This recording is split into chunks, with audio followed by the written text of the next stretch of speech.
tous et bienvenue sur le plateau du Web Today, 7e édition du Festival des acteurs du numérique. On retrouve ici pas moins de 45 conférences par jour, 180 speakers qui sont venus parler de leurs innovations. Alors il y a de quoi faire et pour s'y retrouver parmi tous ces acteurs, pour savoir qui fait quoi, il y a désormais un guide du numérique. Il est édité par Com&Media. Bonjour Dominique Denis, vous êtes la cofondatrice de Com&Media.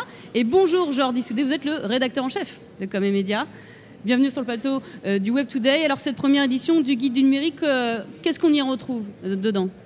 Alors on y retrouve environ 400 acteurs du numérique à l'ouest, principalement à Nantes puisque ça a été édité en partenariat avec Atlantique 2.0. Donc ça recense tous les adhérents de Atlantique 2.0 et toutes les agences digitales de Com&Media.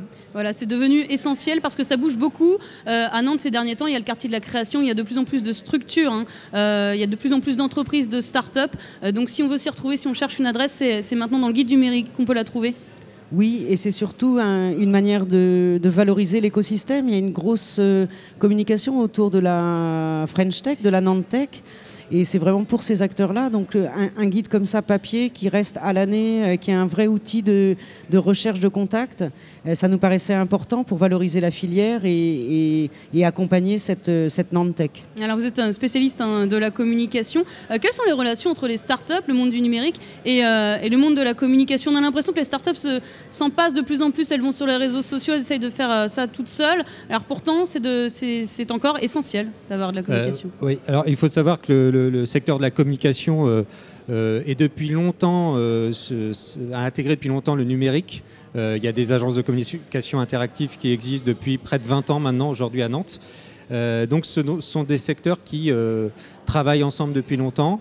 Et aujourd'hui, les agences de communication traditionnelles ont besoin des startups et des entreprises du numérique pour inventer des outils, les nouveaux outils pour leurs clients, pour les marques, pour les annonceurs, pour les collectivités aussi, pour les territoires. Donc ce sont deux mondes qui travaillent ensemble et qui vont travailler de plus en plus ensemble. Et les agences de com qui jouent même le rôle d'incubateur désormais. Voilà. Ça existe à Paris notamment, il y a quelque chose qui s'appelle Startup Digital, je crois, qui est fait par l'AACC, qui est une association d'agences de com, et qui intègre au sein de leurs locaux des startups pour développer des outils concrets pour leurs clients, des choses concrètes qui sont testées en réel. Donc, voilà. Donc ce sont deux mondes qui travaillent ensemble et qui vont travailler ensemble. Qui travaillent de plus en plus ensemble, d'autant avec ce guide du numérique, c'est très facile de trouver les principaux acteurs du numérique. Ce guide, on le retrouve où en papier, ici sur le Web Today, mais plus tard, si on n'est pas ici, comment on fait pour l'avoir ? Alors, il se retrouve sur le Web Today, dans les couloirs, et il se retrouve sur le site www.com&media.com où il y a toutes les informations pour se le procurer. Merci à tous les deux. Merci de nous avoir présenté ce guide que l'on retrouve donc sur le net. On le trouve aussi en papier sur le Web Today. Beaucoup de conférences à suivre. On vous retrouve dans les conférences un petit peu partout. Vous allez traîner dans les couloirs parce qu'effectivement, il y a beaucoup de startups qui... à la rencontre des startups, j'imagine. C'est ça. Merci à tous les deux. À très bientôt sur le plateau du Web Today.